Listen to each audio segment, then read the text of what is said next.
नमस्कार दोस्तों, आप सभी का एक बार फिर से स्वागत है हमारे चैनल दुर्गा भक्ति मार्ग में। आज मैं आप सभी को सुनाऊंगी महाकालेश्वर ज्योतिर्लिंग की कहानी, जिनको महाकाल भी कहते हैं। महाकाल अर्थात जो काल के भी काल है, वही महाकाल भी हैं। महाकाल ज्योतिर्लिंग मध्य प्रदेश के उज्जैन शहर में शिप्रा नदी के तट पर स्थित है। इस ज्योतिर्लिंग की स्थापना की कथा कुछ इस प्रकार है। उज्जैन नगर में एक श्रेष्ठ ब्राह्मण रहते थे, जो वैदिक कर्मों के अनुसार में सदैव तत्पर रहते थे। प्रतिदिन घर में यज्ञ की स्थापना करके अग्निहोत्र करते और वह ब्राह्मण देवता प्रतिदिन भगवान शिव का पार्थिव शिवलिंग बनाकर उनकी पूजा करते थे। उन ब्राह्मण का नाम वेदप्रिय था। उनके शिव पूजा प्रण 4 तेजस्वी पुत्र थे। उनके नाम थे देवप्रिय, प्रिय, मेधा, सुकृत और सूरत। उसी समय रत्नमाला पर्वत पर एक असुर ब्रह्मा जी की तपस्या कर वर प्राप्त करता है कि कोई उस दूषण नामक राक्षस को नहीं मार सकता, यहाँ तक कि उस काल भी उसके प्राण नहीं ले सकता। यह वर पाकर वह राक्षस अपने आप को अमर समझने लगा और उसने वेद धर्म तथा धर्मात्मा पर आक्रमण कर लिया। अंत में उसने सेना लेकर उज्जैन के ब्राह्मणों पर चढ़ाई कर दी, परंतु वे शिव भक्त चारों ब्राह्मण भाई उनसे नहीं डरे और शिवलिंग का पूजन करके भगवान शिव का ध्यान करने लगे। इतने में ही सेना सहित दूषण दैत्य ने आकर उन ब्राह्मणों को देखा और कहा कि इन्हें मार डालो। वेदप्रिय के पुत्र उन ब्राह्मणों ने उस समय उस दैत्य की बात नहीं सुनी, क्योंकि वे भगवान महादेव के ध्यान में थे। उस दुष्ट आत्मा ने जैसे ही उन ब्राह्मणों को मारने की इच्छा की, उनके द्वारा पूजित पार्थिव शिवलिंग के स्थान पर भगवान शिव स्वयं प्रकट हो गए और उन्होंने उस दूषण दैत्य से कहा कि मैं तुझे और तेरे जैसे दुष्टों को मारने के लिए ही प्रकट हुआ हूँ। तब दूषण दैत्य ने भगवान शिव से कहा कि मुझे ब्रह्मा जी का वरदान प्राप्त है कि मुझे कोई नहीं मार सकता और स्वयं काल भी मुझे छू तक नहीं सकता। तब भगवान महादेव ने कहा, हे दुष्ट राक्षस, मैं तेरा ही वध करने के लिए काल के भी महाकाल के रूप में प्रकट हुआ हूँ। और ऐसा कहकर भगवान महाकाल ने उस दुष्ट राक्षस दूषण की सेना सहित उसको भी नष्ट कर दिया।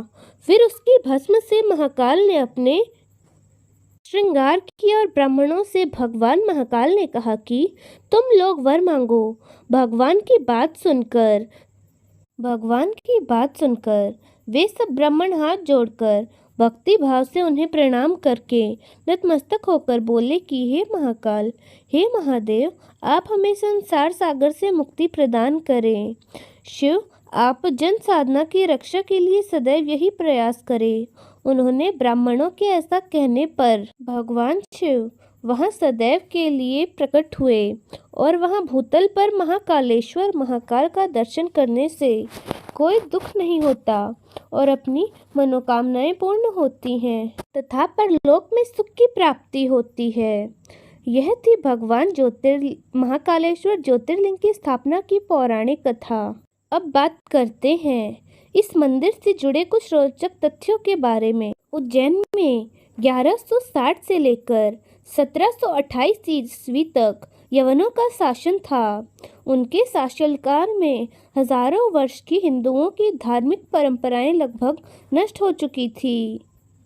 1728 ईस्वी में मराठों ने यहाँ अपना आधिपत्य स्थापित कर लिया और उसके बाद उज्जैन का खोया हुआ गौरव पुनः लौट आया था।